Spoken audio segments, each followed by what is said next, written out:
Hey guys, real quick, if you have the Ryobi self-propelled lawnmower and it's not starting, and you've got these locked in, this locked in, fully extended, and you got your security key in here, which is that red thing right there.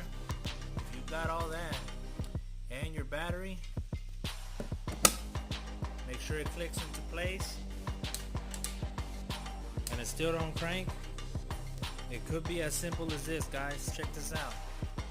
So let's remove this battery. Check this out, guys. Bought me another battery. Alright, so we got that battery in. It's showing it's got two lights.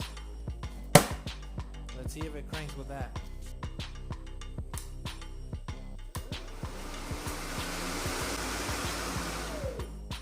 So there you go, guys. It could be as simple as you have a shorted battery. Like, comment, subscribe.